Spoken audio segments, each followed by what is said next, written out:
আমাদের প্রোডাক্ট ওইভাবে ডেভেলপ করা হয় নাই, বা আমরা কিছু তাহলে এখনই যদি এই সম্ভাবনা বা সুযোগটাকে কাজে লাগাতে চায় বাংলাদেশ, তাহলে কি করা প্রয়োজন এই মুহূর্তে? সরকার কিছু অ্যাসিস্ট্যান্স দিচ্ছে, বাট এই অ্যাসিস্ট্যান্সটা অনেক ভালো করতে হবে। যেটা আমি ইন্ডিয়ার কথা বলি, ইন্ডিয়া কেন ভালো, আমি পানিপথে ইন্ডিয়াতে বেশ কিছু সময় কাটিয়েছি, যেখানে ওদের ইন্ডাস্ট্রি ছোট ছোট ছোট ছোট ইন্ডাস্ট্রিয়ালিস্টরা কাজ করছে, কিন্তু ধরেন পাটকে রং করতে হবে, রংটা একটা বড় ইন্ডাস্ট্রি করছে, করে ওদেরকে সাপ্লাই দিচ্ছে। এই যে ব্যাকওয়ার্ড লিঙ্কেজগুলি তৈরি করা, এটা এখনো এখানে হয় নাই। আমি একটা ছোট কোম্পানি, আমি ব্যাগ বানাবো, আমার যে পাটের ম্যাটেরিয়ালগুলি দরকার, অল্প অল্প ম্যাটেরিয়াল দরকার, এই কালেকশনগুলির প্রসেসটা এখনো ওইভাবে তৈরি হয় নাই। কিছু জুট মিল দিচ্ছে, but it's not good enough. সব মশার বিরুদ্ধে সুরক্ষা দিতে এলো বসুন্ধরা এক্সট্রিম অ্যারোসল, মশার বিরুদ্ধে এক্সট্রিম সুরক্ষা। যারা এটা নিয়ে কাজ করছে, ওদের access to bigger industries is এখনো ডিফিকাল্ট। এটা হচ্ছে, বাট যে স্পিডে হওয়া দরকার ওই স্পিডে হচ্ছে না। এখন বাংলাদেশের একটা সবচেয়ে বড় অ্যাডভান্টেজ আছে যে পৃথিবীর সব বড় চেইন স্টোর ঢাকা শহরে তাদের অফিস আছে, বিকজ অফ গার্মেন্টস। এরা কিন্তু অনেকে যাদের হোম ডেকোর ছিল না, H&M, জারা, এরা কিন্তু এদের এখন হোম ডেকোর সেকশনই আছে, এবং এরা এখান থেকে কিনছে। আইকে কিন্তু বড় আকারে বাংলাদেশ থেকে কিনছে। এটা কি আমাদের আস্তে আস্তে বড় করতে হবে, because the market is there, বায়াররাও এখানে বসে আছে। আমাদের ওই কম্পিটিটিভ ওয়েতে আসতে হবে। আর একটা বড় চ্যালেঞ্জ জুটের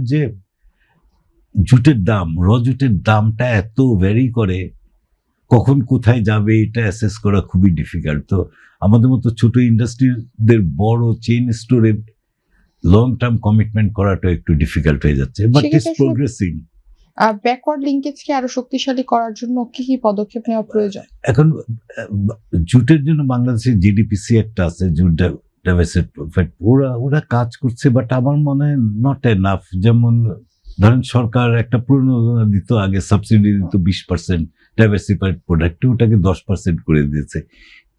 তারপরে ট্যাক্স এট সোর্স, কিছু জিনিস সরকার আগ বাড়িয়ে হেল্প করতে হবে। মানে থিওরিটিক্যালি সবাই কিন্তু পাটকে ভালোবাসে। আপনি মন্ত্রণালয়তে যান, প্রাইম মিনিস্টার যান, কমার্স মিনিস্ট্রিতে যান, শিল্প মন্ত্রণালয়তে যান, ফাইন্যান্স মিনিস্ট্রিতে যান, সবাই কিন্তু পাটকে এত ভালোবাসে যে বাংলাদেশে আর কোনো কিছুতে এত ভালোবাসে না। কিন্তু কোনো একটা অফিস আপনি পাটের জিনিস দেখবেন না। অথচ আমার কোম্পানি ঢাকা শহরে আমেরিকান এমবেসিতে যান, আমাদের মাল আছে, কার্পেট, টেবিল টপ।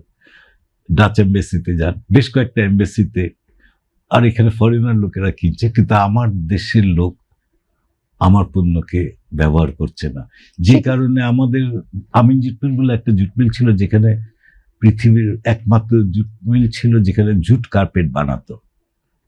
1982-83 পর্যন্ত বাংলাদেশের নিয়ম ছিল যে যদি দেশে উৎপাদিত কোনো পণ্য হয়, ওই পণ্যটা আমদানি করে সরকারি অফিসে ব্যবহার করতে পারবে না।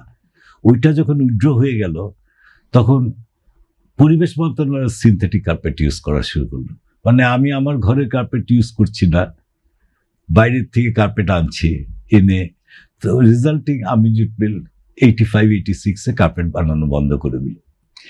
কারণ আপনি রপ্তানি করলে, যে কোনো রপ্তানি করলে কিন্তু লোকাল মার্কেট বেস একটা দরকার, স্পেশালি যখন ফ্যাশন আইটেম করেন, কারণ আপনার ওভাররান থাকে, প্রোডাক্ট ডেভেলপমেন্ট করার জন্য মাল বানাতে হয়।